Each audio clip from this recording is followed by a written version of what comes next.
You know that moment when you realize something has gone terribly, hilariously wrong, and you kind of freeze because it feels surreal? That was me standing there in front of these massive iron gates, which, get this, they were locked from the outside. Yeah, apparently zoo gates can actually lock from the outside. I had no idea until that very second. So picture me, late evening at my local city zoo, staring at these locked gates, realizing I'm essentially trapped inside like some weird animal exhibit. Panic sneaked up on me at first, maybe 2 seconds of, wait, what? Followed by sheer disbelief. Like, how did this happen? I mean, it's not like I'd planned for this to be some overnight staycation with the orangutans and flamingos. It all started earlier that day. I was volunteering, one of those do good, help out deals they put on now and then thanks to my friend Sarah. She's the one who dragged me into it? Well, okay, I wasn't exactly dragged. I was curious, at least at first. Sarah's pretty much the mastermind behind these events, and I have to say, she's got the whole volunteer coordination thing down to a science. The plan for the day was simple but kind of fun. We were helping clean the animal enclosures, feeding some of the zoo's more mellow residents, and getting everything ready for a special nighttime tour they were rolling out soon. It felt a little like being handed a behind-the-scenes pass, only I wasn't expecting the behind-the-scenes to get this literally behind bars. Most of the day flew by with usual animal noises, a bit of dirt under the nails, and Sarah's endless chatter about upcoming events. But then, as the sun dipped below the horizon, people started drifting away, folks wrapping up their shifts, the staff counting last-minute inventory, and somehow, I got left behind. Something about Sarah having one last thing to check in the reptile house meant she dashed off, and somehow, I didn't notice the gates shutting. Now, here's where the plot thickens, or, well, locks. They had some sort of security glitch, or maybe the timing was just bad, but the gates clicked shut behind me and the place went silent. Except for the faint rustling in the bushes and distant calls from some nocturnal creatures. And me, armed with nothing but half a flashlight and my phone, which, of course, had zero signal. I'm standing there trying to process this bizarre turn of events when a weird realization hits me. I'm alone. Completely alone. At the zoo. After hours. Locked in. You ever get that creeping sensation that you're suddenly the star of some low-budget horror flick? That was pretty much my vibe. But instead of running for a nice safe car or my comfy couch, I was trapped inside fences, surrounded by animals who were way less interested in me than I was in getting out. So yeah, that's how I spent the start of what became a very, very memorable night. How I got there, why the security decided to play tricks on me, and what that mischievous raccoon got up to. You're gonna have to stick around to find out. But spoiler alert, it involves some awkward flipping, an accidental sprinkler shower, and my newfound respect for the guys who keep the zoo running after dark. So, diving into how I even ended up in that sticky situation, the day started pretty normally, or as normal as a day volunteering at a zoo can be, which, to be honest, I didn't exactly see myself doing before Sarah got a hold of me. She's this whirlwind of energy, always signing up for every volunteering gig she can find and roping me in somehow. Honestly, I think she enjoys the chaos more than the cause sometimes. On this particular day, Sarah had organized this volunteer event to get the zoo spruced up for an upcoming nighttime tour. It's a pretty new thing the zoo was trying out, a guided walk after dark so visitors could see how some of the animals behave when the sun's gone down. The idea sounded kind of cool, and since Sarah was running the show, I figured it'd be a good way to do some good and maybe get a peek behind the scenes. We had a list of tasks lined up, cleaning enclosures to make sure everything looked pristine, feeding some of the calmer critters. Turns out I'm okay at handing out carrots to goats, and prepping the areas that the nighttime tour would pass through. It felt like working backstage at a play, just with less drama and more fur. Sarah, as always, was the Energizer Bunny, buzzing around with clipboards, coordinating volunteers, and making sure no enclosure was missed. She's funny like that, like a conductor of a very messy orchestra, but somehow getting every instrument to play on cue. Meanwhile, I was just trying to keep up, wiping down fences and occasionally dodging a goat who wanted more snacks. The zoo itself is this sprawling patch of green smack in the middle of the city, and it's a mix of open-air habitats and those glass-fronted reptile houses that remind me of sci-fi movie sets.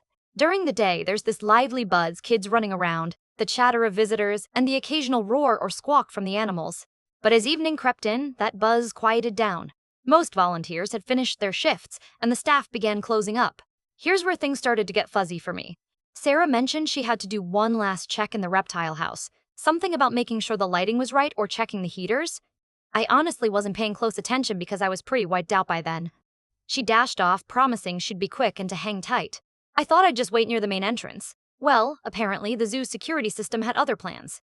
While I was standing there scrolling absently through my phone and trying to ignore the increasingly eerie quiet, I didn't notice anyone heading out. The last few visitors and volunteers slipping through the gates. Next thing I knew, the sun was almost gone, the sky turning a bruised purple, and the gates, those massive iron ones I mentioned, had shut behind everyone. See the special glitch they mentioned later? Yeah, it messed with the timers on the gates, so they locked up way earlier than they were supposed to. And because Sarah was caught up elsewhere and the rest of the staff were busy wrapping up, no one was around to realize I'd been left inside. I didn't exactly react immediately. I mean, locked in a zoo isn't your everyday experience, so there was a short moment of disbelief. I half expected someone to pop out and say, "Surprise! You're on the nighttime tour." But nope, just silence, apart from that weird distant hoot and some rustling that made every shadow jump. I tried calling Sarah first, but my phone signal was non-existent, and on top of that, it seemed like every call or message just vanished into the void. I even tried the walkie-talkie Sarah had lent me earlier, those little devices that volunteers and staff use to keep in touch. But I wasn't sure if anyone was listening or even near enough to hear. Why was I still there? Partly, it was my own fault for getting distracted and not paying attention to the clock or gates closing, and partly it was just bad luck with the security system timing out early. It felt so surreal standing there, realizing the place was empty except for me, the animals tucked away for the night, and, well, whatever else might be lurking in the dark corners of the zoo. I kept hoping someone would reappear, but with every minute that passed, it sank in further. I was the only human around, stuck behind locked gates and surrounded by a whole lot of wild residents who I'm pretty sure were way more comfortable roaming free right then than I was. And that, my friends, is how a day that started as a simple volunteer event turned into a nocturnal adventure I never saw coming. Just the thought of what those night creatures might have been thinking as they noticed the lone human lost in the dark. I mean, I wasn't exactly looking like I belonged there, flashlight in hand, trying to clear cobwebs of panic from my brain. So yeah, this whole setup, the way I stayed too long, the security system's little hiccup, and why that raccoon suddenly chose this exact night to cause mischief is where things really started to twist into something way more memorable than just a day of cleaning and feeding. At this point, I had zero signal, my backup plan was just a flashlight and some crossed fingers, and every sound felt like it was watching me. And that's when I realized the night at the zoo wasn't going to be as quiet or as boring as I thought it would be. It hit me pretty quickly that no one was coming back anytime soon, which was both super obvious and somehow completely terrifying. I stood there, phone lifeless, walkie-talkie muttering static, and the gates looming behind me like some unyielding metal monster that had just casually decided to keep me as its guest. The first thing I tried was to retrace my steps, thinking, maybe, just maybe, I could find another exit or a door left unlocked. Turns out, not so much. The zoo at night is a whole different beast. Without the usual buzz of visitors and day staff, everything feels bigger, darker, quieter, and just way more unknown. Walking past the enclosures, my flashlight beam bounced off glass and metal, casting long, jittery shadows. Somewhere in the distance, an owl hooted, and every little rustle of leaves sent my heart thudding like a drumline at a high school football game. And then the raccoon showed up. I swear to you, this wasn't in my script for the evening. It was sneaking around near one of the bins, clearly up to no good. Its little eyes gleamed in the flashlight's glow as it paused, tilted its head, and then calmly strutted across my path like it owned the place. I tried shooing it away with a gentle, "Hey buddy, I'm kind of freaking out here," but obviously, raccoons don't care about human anxiety. That little guy was like a furry, masked prankster. At one point, it even leapt onto a low fence, glanced back at me as if daring me to follow, and then disappeared into the shadows with a squeaky chirp. For a second, I thought maybe it was taunting me. I mean, why wouldn't it? Here I was, trapped and clueless, while this raccoon was living its best wild nightlife. After a few minutes of awkward pacing and failed attempts to call for help, I remembered the walkie-talkie Sarah handed me earlier. It was this bulky little thing, probably from the pre-smartphone era, but it came with a bright orange case and a big push-to-talk button that felt somehow reassuring in my hand. I fiddled with the knobs, yelling into the mic, "Mike? Mike? You there? Come in, please." Static crackled in response, but no voice. I was about to give up when suddenly a fuzzy, broken voice responded, "Yeah, who's that? Say again?" Relief washed over me sharper than a bucket of cold water. I told Mike, one of the night staff who was supposed to be finishing up maintenance, about the gates and my accidental overnight plans. He promised to come check right away, but from the sound of his voice, I knew he was a good 15-20 minutes away. With nothing else to do but wait, I decided to explore a bit, quietly. The zoo at night didn't feel quite as sinister when I got a little distracted by the moonlight on the enclosures and the soft calls of owls and frogs. But then, the real adventure started. I stepped near the sprinkler system control panel, trying to figure out if maybe I could make the sprinklers work and get someone's attention that way. Spoiler alert, that did not go according to plan. I managed to push the wrong button, not exactly subtle, and suddenly the sprinklers burst to life with a hiss and spray powerful enough to drench me from head to toe in a matter of seconds.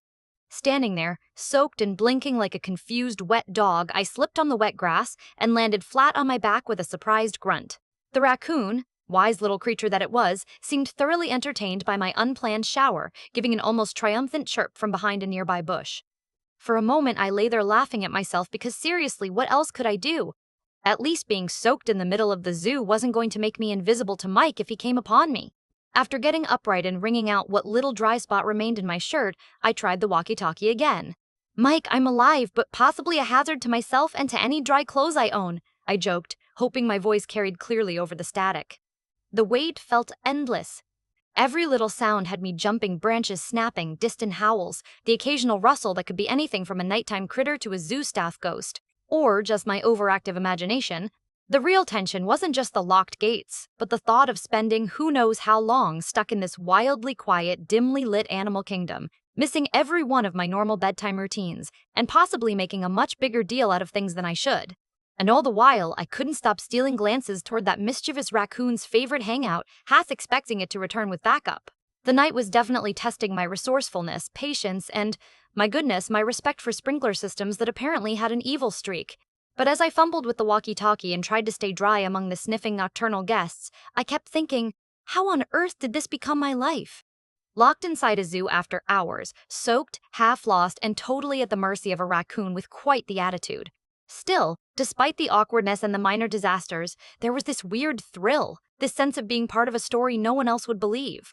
And just as that thought made me chuckle softly in the dark, a crackling voice buzzed through the walkie-talkie again, cutting through my rambling thoughts and signaling a glimmer of hope. "All right, hold tight, I'm on my way," Mike's voice cracked over the walkie-talkie, sounding a little breathless but definitely determined. It felt like music after what seemed like hours in the silence. I kept the flashlight steady, scanning the dark path ahead, ears straining for the crunch of footsteps. Minutes later, headlights appeared in the distance, a security vehicle making its slow, deliberate way through the zoo's winding lanes. I waved the flashlight like some kind of lost lighthouse, trying to make myself as visible as possible, drenched shirt and all. Mike hopped out, jingling a bunch of keys in his hand, and gave me a relieved grin that instantly broke through the tension I'd been carrying. "Thought you might want out of here," he said, shaking his head. "This glitch has been a pain gates locking up early, just waiting to trap someone." Relieved isn't even the right word. It was like stepping from a suspense novel directly into a buddy movie. Mike unlocked the big, heavy gate with a satisfying clunk, and as it swung open, I swear I could almost hear the distant cheers of imaginary crowds celebrating my escape. Stepping out felt surreal. Fresh air never smelled so good, and the sight of the zoo's entrance lit by street lamps was like a beacon of normalcy. Mike gave me a towel from his truck to dry off and even cracked a joke about me baptizing the zoo grounds with my sprinkler mishap. I laughed too, mostly because after the night I'd had, humor was the glue holding me together. As we walked toward the staff office to report the glitch, I couldn't help but reflect on everything that had happened. Yeah, it was scary, uncomfortable, and downright weird, but honestly, it also made me realize there's a whole world behind the scenes of the zoo that most people never get to see. The way Mike and the night crew keep things running, how animals go about their own lives when no one's watching, and even how a determined raccoon can steal the show is the ultimate nightlife guide. That night, being locked inside wasn't just a bizarre accident. It was an odd, unexpected lesson in patience, creativity, and, I have to admit, humility. And while I hope no one else gets trapped in such a situation, it did leave me with one lingering thought as I finally headed home, drying off in my car. If you ever find yourself locked in a place you didn't plan to be, zoo or otherwise, what's the one wild, weird memory that'll stick with you once you're out? For me, it's definitely the sight of that little raccoon's wide eyes, sizing me up like I was the curious creature needing a dose of nighttime mischief. Who would have thought a furry bandit could be such a good companion through a night at the zoo?